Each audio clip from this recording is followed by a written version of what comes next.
L'érosion et le maintien de la vie des sols sont une problématique majeure de l'agriculture d'aujourd'hui. Dans le cadre du projet Cotera, l'INRA ainsi que les BTS en production animale du CFA de Saint-Gaudens se sont réunis pour réaliser ce film.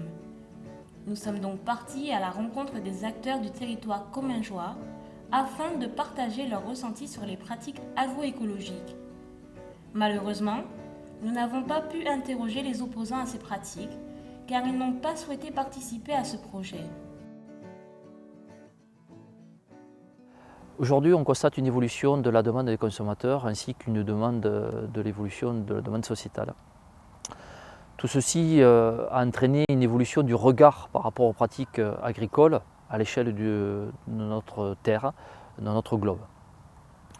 Par rapport à ça, le consommateur veut aujourd'hui un impact limité sur son territoire, sur lequel il vit.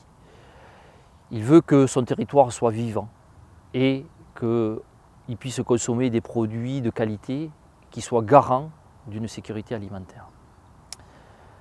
Le commencement de cette réflexion est l'interrogation sur la vie de notre terre. Pourquoi passer en semi-direct? Pour des raisons diverses, notamment l'érosion. C'est vrai qu'au printemps on a souvent des orages, voire même des terres qui sont bordées de cours d'eau qui viennent à déborder lors d'orages de printemps.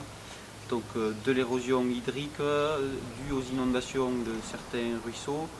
Forcément au printemps on a toujours au moins un orage, si ce n'est pas plusieurs, qui viennent dégrader la surface du sol qui a été préparé trop finement. Et donc à chaque fois qu'on sème, en fait, on a toujours peur de l'orage et toujours peur des dégâts que ça peut occasionner par la suite. D'un point de vue aussi temps de travail, en étant éleveur et avec de l'astreinte et étant seul sur l'exploitation, ça devient vite compliqué de devoir travailler les sols sur la récolte des fourrages et le soin des animaux. Et il y a aussi une question un peu personnelle de respect des sols, de respect de la vie biologique et de vouloir amener le métier de l'agriculture plus en respect de la nature et des cycles biologiques. Donc, la première des choses, c'est qu'on est rentré dans le mur financièrement et il fallait trouver des solutions. Alors, quelles alternatives s'offrent aux agriculteurs? Les couverts végétaux, pour moi, c'est la priorité pour commencer à changer son système d'exploitation. C'est par les couverts végétaux qu'on réapprend à regarder son sol. Ça aussi. Et c'est par les couverts végétaux qu'on ramène de la vie dans les sols, oui. Et du coup avoir des sols plus résilients et qui me permettent d'augmenter la production.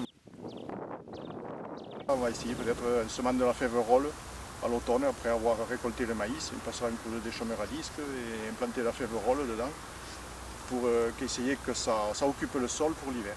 Ça on n'en fait pas non plus parce qu'on a les sols qui sont couverts toute l'année avec les bêtes. Ça va bien pour un céréalier du coup.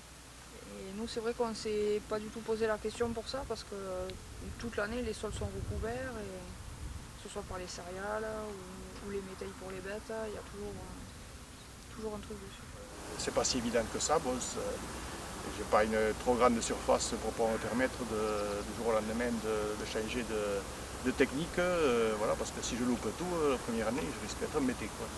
Je ne vais pas avoir de nourriture pour les vaches, je n'aurai pas de céréales pour vendre. Nous avons changé de système à partir de 2011. Et c'est en 2012 et à l'automne 2012 qu'on a commencé par des semis de semi-direct. Donc tout ça par réduction de charge et sans savoir trop où c'est qu'on allait. Et il y a une petite partie des agriculteurs qui ont déjà amorcé les changements. Il y a une grosse partie qui regarde de façon assez interrogative tout ça. Qui ont plutôt, je vais dire, peur du changement, mais ça c'est assez humain. Pour se remettre en question, à un moment donné, il faut être bien dans la merde aussi. Voilà. Parce que quand tout va bien, on ne se remet pas en question sur ce qu'on fait. Il y a des petits problèmes du quotidien, mais ça passe, financièrement ça passe toujours. Quand ça passe plus, à un moment donné, il faut trouver une solution. Pour l'ensemble du système, c'est une vision globale en fin de compte du système. Ouais. Et c'est vrai que c'est cet appui technique qui est le plus compliqué à amener sur les exploitations parce que il faut rentrer par une petite porte, commencer à faire ses propres essais, soit sur un pâturage, soit sur un couvert, et puis petit à petit mettre la globalité de l'exploitation. Et quand on commence à agrandir, chaque méthode à l'exploitation, c'est là où l'agriculteur prend de plus en plus conscience de l'impact qu'il a sur l'écologie. On ne maîtrise pas bien techniquement, voilà, on ne sait pas trop où c'est qu'on va.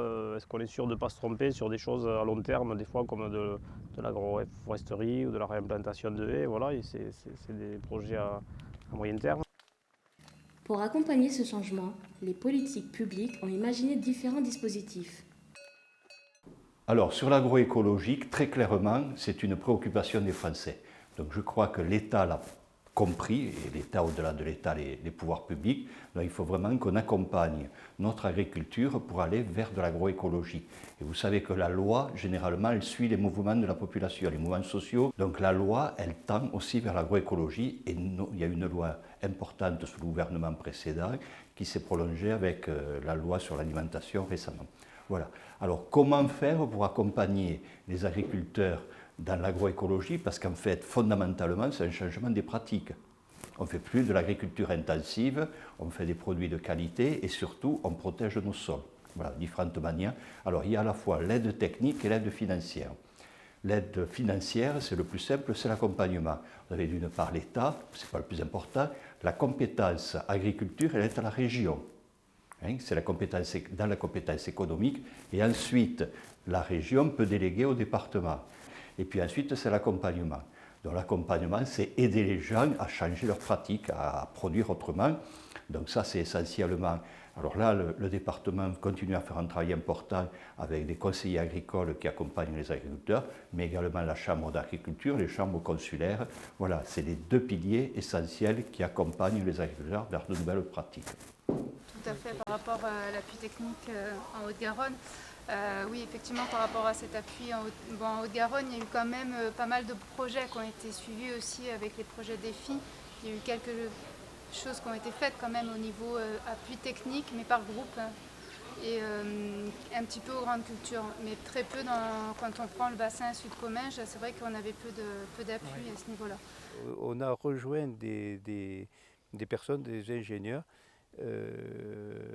qui nous ont permis de nous encadrer et en même temps d'apporter toute une connaissance sur l'agronomie du sol, chose que nous n'avions pas.